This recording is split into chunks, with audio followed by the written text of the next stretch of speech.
علی بھائی اگلا سوال ہے 9 ذی الحجہ یعنی یوم العرفہ کے دن کے روزے کی کیا فضیلت ہے، اور یہ بھی بتا دیں کہ یہ روزہ سعودی عرب کی تاریخ کے مطابق رکھا جائے گا یا اپنے اپنے ملکوں کی تاریخ کو فالو کریں گے؟ دیکھیں کچھ تو میں نے پہلے عرض کر دیا، اسی میں ایڈ کر دیتا ہوں.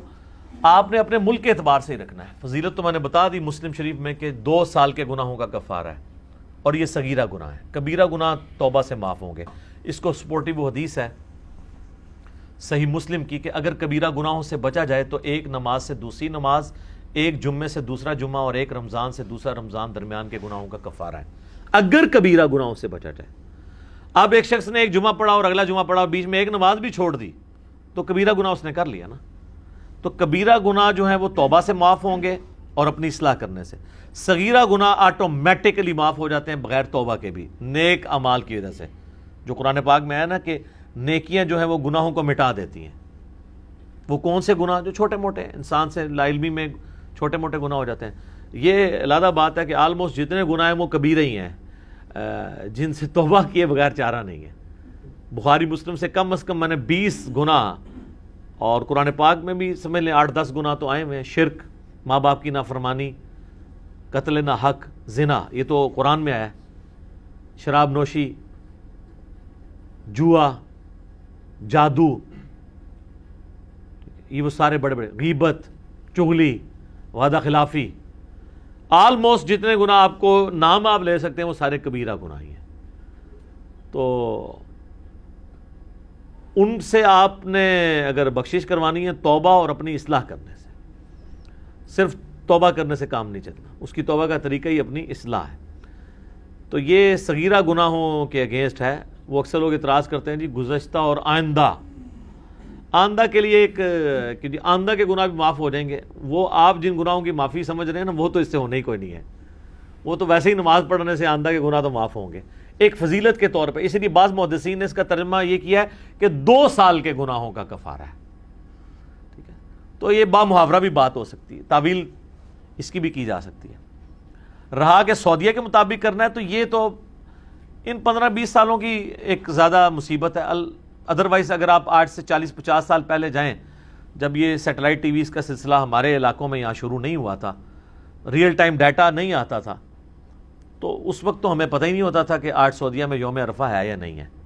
تو اگر پہلے آلموسٹ 1400 سال کے مسلمان اپنے اپنے علاقوں کے مطابق یوم عرفہ کو لے کے چل رہے ہیں، تو اب بھی وہی آپ شریعت بدل تو نہیں جانی ہے. اس میں زیادہ رسک ہے کہ کوئی کہ جی میں سعودیہ کے مطابق رکھوں گا کیونکہ اس وقت ہے. تو بخاری مسلم میں حدیث ہے کہ حاجیوں کے اوپر تو یوم عرفہ کا روزہ ویسے ہی نہیں ہے.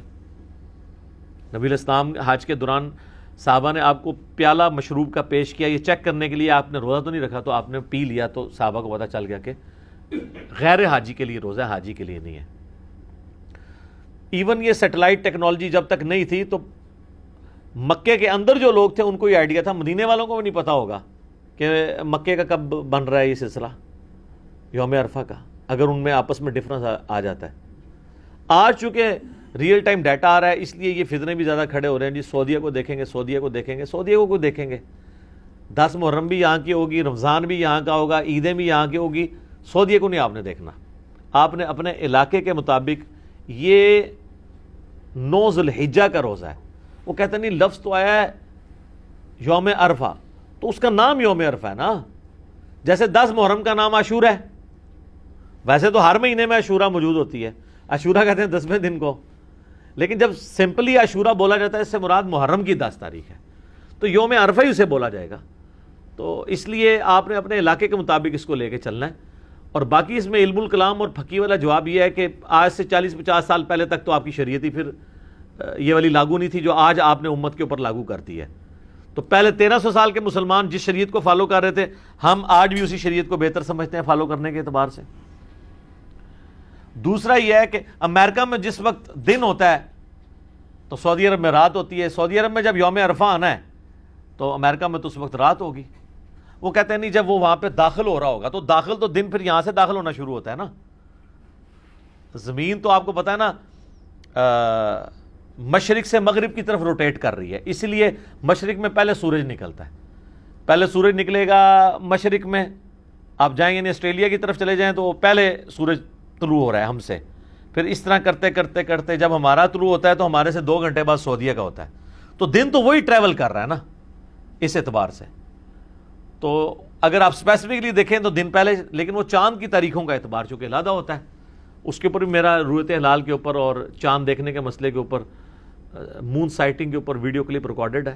مختصر یہ ہے کہ آپ اپنے علاقے کے مطابق رکھیں گے, اور کل کو اگر آپ نے یہ کہنا ہے کہ ہم نے وہاں دیکھنا ہے تو پھر آپ میں سے کوئی ایک اور بندہ اٹھے گا, وہ کہے گا جی یہ جو آپ پھر عید کر رہے ہیں پھر وہ بھی سعودیہ کے مطابق کریں, کیونکہ اصل تو وہ جو ہے وہ حج کی یہ رسم باقی رکھی گئی ہے, تو حج تو وہاں پہ ہو رہا ہے, یہ پھر اگلی فقی ہے. اسی طریقے سے وہ جو مولا علی علیہ السلام کا میں نے بتایا سنن کبریٰ البیہقی اور مصنف ابن ابی شیبہ سے کہ وہ 9 ذو الحجہ کی صبح سے لے کے فجر سے لے کے 13 کی عصر تک تکبیرات پڑھتے تھے, تو آپ پھر کہیں گے جی وہاں تو تکبیرات شروع ہو چکی ہوئی ہیں, تو وہ تو پھر آپ کو 8 کو شروع کرنی پڑیں گی یہاں, اور ایک دن پہلے ختم کرنی پڑیں گی. ایک فائدہ ہو جائے گا کہ جنہوں نے یہ سیاپا ڈالا ہے نا, وہ آج کی ان کو قربانی جو ہے وہ 3 دن پہ آ جائے گی, کیونکہ اتنے جو چوتھا ہونا ہے نا اتنے تیسرا ہونا ہے.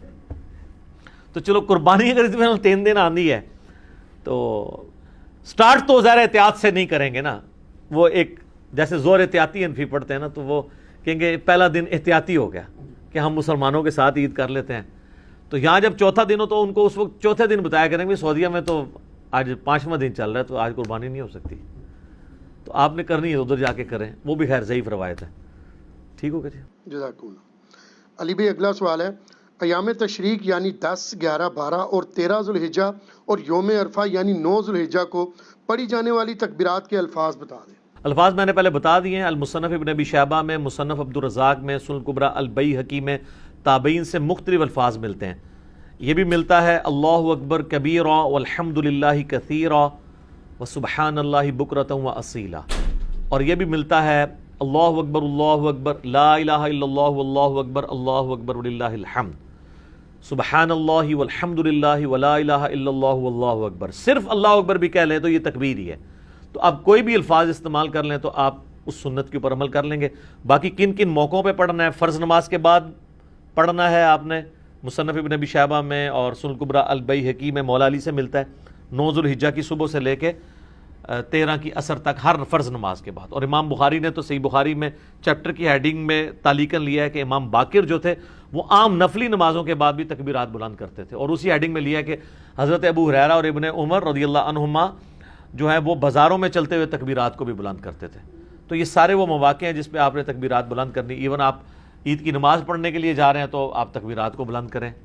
اور صحیح بخاری میں آتا ہے کہ نبی علیہ السلام راستہ بدلتے تھے, جاتے وقت عیدگاہ کا راستہ اور ہوتا تھا, واپسی پہ اور ہوتا تھا, اور چھوٹی عید کے لیے جاتے تھے تو کچھ میٹھا کھا کے جاتے تھے, صحیح بخاری میں آتا ہے. ترمذی میں آتا ہے کہ چھوٹی عید کے لیے کھا کے جاتے تھے اور بڑی عید کے لیے واپسی پہ آ کے کھاتے تھے. اس میں یہ سنت ہے کہ خالی پیٹ جایا جائے. ٹھیک ہو گیا, جزاک اللہ.